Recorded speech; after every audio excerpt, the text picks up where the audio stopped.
Hello guys, welcome back to the channel and welcome back to elite wrestling. Guys sorry video थोड़ी late है, पर मैं हमारे channel पर कुछ नए फॉर्मेट की वीडियोस लाने के बारे में सोच रहा हूँ जो कि ग्लोबल ऑडियंस के लिए यानी कि वर्ल्ड वाइड हो, जिस पर देखते हैं कि आपका सपोर्ट कैसा आता है। क्योंकि उन वीडियोस के साथ मैं हमारे चैनल पर कंटेंट की क्वालिटी और भी ज्यादा इंप्रूव करने के बारे में सोच रहा हूँ और शायद उस फॉर्मेट की वीडियो आपको कल ही देखने को मिल जाएगी या फिर क्या पता अब तक वो वीडियो आ चुकी होगी और मैंने ऊपर आए हुए कार्ड के ऊपर आपके साथ वो वीडियो शेयर कर दी होगी। पर मुझे आपकी तरफ से फीडबैक चाहिए कि ग्लोबल ऑडियंस को ध्यान में रखकर जिस फॉर्मेट में वीडियो बना रहा हूँ उन वीडियो पर आपका क्या कहना है और क्या आप वैसी वीडियोस देखना पसंद करेंगे या नहीं। पर आज इस वीडियो के अंदर हम AEW के काफी बड़े और काफी सारे अपडेट्स के बारे में बात करने वाले हैं और गाइज हम जानेंगे कि हैंगमैन पेज के स्वर्स स्ट्रिकलैंड का घर जलाने के बाद अब इनके स्टोरी को लेकर कौन सी इंटरेस्टिंग अपडेट सामने आ रहे हैं, ब्रायन और WWE इनके बीच में किस तरीके से पंगे हो चुके हैं और क्या हमें सरप्राइजिंगली टोनी खान WWE का एक मेजर एसेट खरीदते हुए दिखाई दे सकते हैं या नहीं। तो गाइज ये सब बातें जानने के लिए ये वीडियो एकदम आखिर तक जरूर देखना और ऐसे ही AEW से रिलेटेड हर एक न्यूज, रूमर और अपडेट और AEW के हर एक शो का रिव्यू पाने के लिए हमारे चैनल को सब्सक्राइब करना मत भूलना। पर अब ज्यादा देर न लगाते हुए चलिए वीडियो शुरू करते हैं और सबसे पहले बात करते हैं इस हफ्ते के डायनामाइट शो के व्यूवरशिप की और जानते हैं कि व्यूवरशिप कितनी आई है। और गाइस ये नंबर्स देखकर मुझे लगता है कि आप तो काफी डिसअपॉइंट होंगे क्योंकि इस हफ्ते डायनामाइट शो की व्यूवरशिप लगभग 12 से लेकर 13% तक ड्रॉप हुई है और जहां पर लास्ट वीक डायनामाइट शो को व्यूवरशिप मिलती है 691 के व्यूवर्स, तो वहीं पर इस वीक की व्यूवरशिप आई है 660 के व्यूवर्स। जो देखा जाए तो गाइस डायनामाइट शो की व्यूवरशिप के अंदर एक काफी बड़ा ड्रॉप है। पर यहाँ पर बताया जा रहा है कि डायनामाइट शो को काफी सारे न्यूज चैनल्स और काफी बड़े स्पोर्टिंग इवेंट से काफी तगड़ा कंपटीशन मिला था और इसी वजह से नंबर्स इतने डाउन हो गए हैं और 18 to 49 एज डेमोग्राफिक में भी शो की रेटिंग्स 0.19 आई है जो कि इसके पहले 0.22 थी। यानी कि AEW ने अपना काफी तगड़ा शानदार डायनामाइट शो डिलीवर तो किया, लेकिन गाइस फिर एक बार काफी तगड़े कंपटीशन के चलते ये नंबर्स काफी कम आए हैं। तो देखना पड़ेगा कि जब एक कॉलेज फुटबॉल के शोज खत्म होते हैं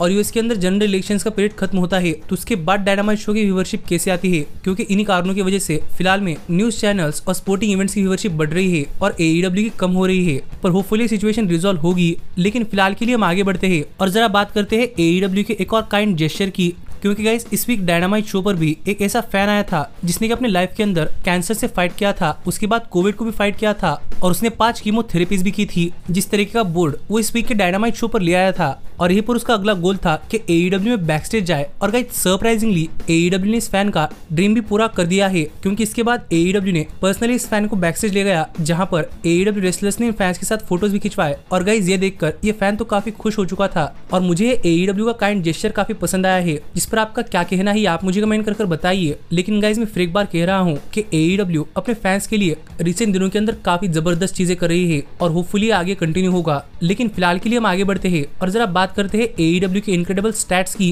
क्योंकि गाइस AEW कंपनी को भी लेकर कुछ इनक्रेडिबल स्टैट्स सामने आए हैं और हाल ही में रेसलनोमिक ने अपनी तरफ से रिवील कर दिया है कि AEW के इस साल के अब तक के टॉप मर्चेंडाइज सेलर्स कौन है। और आप इस लिस्ट के अंदर देख सकते हैं कि इन टॉप मर्चेंडाइज सेलर्स के अंदर नंबर 4 पर मर्सिडीज मोने, 3 पर MJF, 2 पर स्वर्स स्ट्रिकलैंड और 1 पर विल ऑस्प्रे आते हैं। और गाइस मैं देखकर सच में काफी खुश हूँ कि AEW के top 3 merchandise seller farmer WWE superstars ना होकर AEW के ओन स्टार्स है, जिस चीज से मैं तो AEW के फ्यूचर के लिए काफी ऑप्टिमिस्टिक हूँ और मुझे देखना है कि आगे AEW ऐसे ही किस तरीके से ग्रो करती है।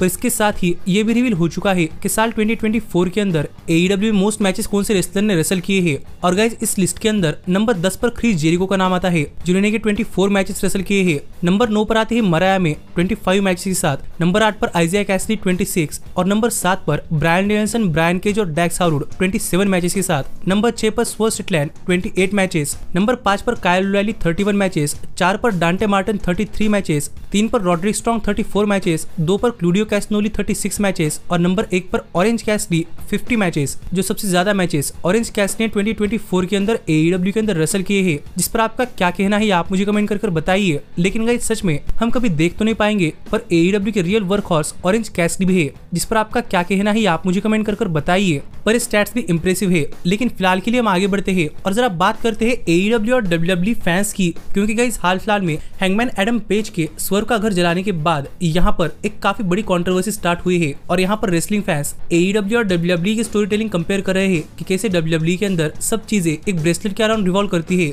तो AEW के अंदर पूरा का पूरा घर भी जला दिया जाता है, जो देखकर फैंस WWE का मजाक उड़ा रहे हैं। पर गाइस मुझे देखकर काफी अच्छा लगता है कि AEW और WWE ने इन दोनों ने ही अपने स्टोरी लाइन्स को ट्रेडिशनल चीजों से हटाकर काफी पर्सनल लेवल पर काफी अच्छे तरीके से बिल्ड किया है। और गाइस ब्रेसलेट ही क्यों ना हो, लेकिन उसके पीछे की स्टोरी काफी जबरदस्त थी। और यहाँ पर हैंगमैन ने घर ही क्यों ना जलाया हो, लेकिन उसके पीछे की स्टोरी भी काफी जबरदस्त थी। और इस वजह से मुझे इस चीज से कुछ फर्क नहीं पड़ता कि स्टोरी के अंदर कौन सी चीज इन्वॉल्व है, जब तक हमें स्टोरी काफी जबरदस्त देखने को मिलती है। जिस पर आपका क्या कहना है आप मुझे कमेंट कर बताइए। पर फिलहाल के लिए हम आगे बढ़ते हैं और जरा बात करते हैं हैंगमैन एडम पेज की, क्योंकि गाइस हैंगमैन एडम पेज की हाल फिलहाल में ये तस्वीर काफी ज्यादा वायरल जा रही है, जहां पर हैंगमैन स्वर्व के जलते हुए घर के सामने बैठे हुए हैं। और गाइस इसी तस्वीर को काफी सारे फैंस तो अपना स्क्रीन सेवर तक बना रहे हैं, जिस पर आपका क्या कहना है आप मुझे कमेंट कर बताइए। पर गाइस यही पर काफी सारे फैंस ये भी कह रहे हैं कि हैंगमैन पेज ने गलत हाउस जलाया है, जिसका जवाब देते हुए स्वर्व स्ट्रिकलैंड ने अपने तरफ से सही फोटो शेयर करते हुए सबको बताया कि हैंगमैन पेज ने गलत नहीं बल्कि सही और उनका ही घर जलाया है। और ये देखकर स्वर्व काफी गुस्सा है